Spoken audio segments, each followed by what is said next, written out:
ప్రభునందు ప్రియులైన మీకందరికీ యేసుక్రీస్తు ప్రభువారి నామంలో శుభవందనాలు తెలియజేస్తూ ఉన్నాం.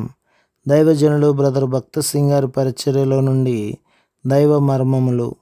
ఆగస్టు 5. ఆ స్త్రీ అరణ్యమునకు పారిపోయెను. అచ్చట వారు 1260 దినములు ఆమెను పోషించవలనని దేవుడు ఆమెకు ఒక స్థలము సిద్ధపరిచి ఉంచెను. ప్రకటన గ్రంథం 12వ అధ్యాయం 6వ వచనం. అంత్య దినములలో మృగము యొక్క గుర్తు లేని వారు ఏమీయు కొనుటకు గాని అమ్ముటకు గాని అనుమతి ఉండదు. ఆ దినములలో దేవుడు తన ప్రజలను అరణ్యములో పోషించును. ఏలియాను పోషించిన రీతిగానే వారిని కూడా పోషించును. ప్రకటన గ్రంథం 12వ అధ్యాయం 6వ వచనం. ఏలియా బలిష్ఠుడుగానే ఉండెను. ఏలయనగా అతడు దేవుడిచ్చిన ఆహారమును భుజించెను. కనుక చివరి దినములలో దేవుడిచ్చు ఆహారమును తినువారు పుష్టిగాను ఆరోగ్యముగాను ఉందురు. ఒకవేళ దేవుడు వారిని దుంపల ద్వారా అనగా వేర్లు ద్వారా పోషించవచ్చును, లేదా వారి ఆహారం ఆకులే కావచ్చును. అది ఏమైనను దేవుడిచ్చు ఆహారము గనక వారు తృప్తి చెంది బలముగా నుందురు.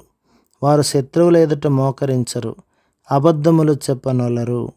వారిని ఎంత బలవంతపరిచినను తప్పుడు విధానములను ఆచరించరు.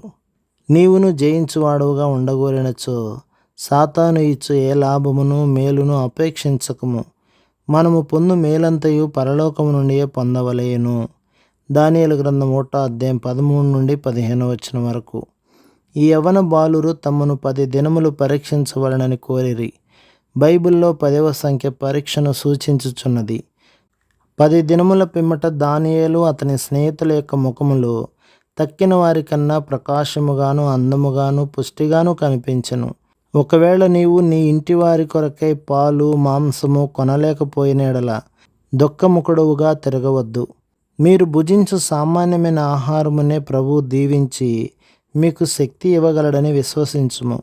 అప్పుడు నీ ముఖము వెలుగుతో ప్రకాశించును. ప్రభు మిమ్మును మీ కుటుంబమును మీ సంఘమును దీవించి ఆశీర్వదించునుగాక. ఆమేన్.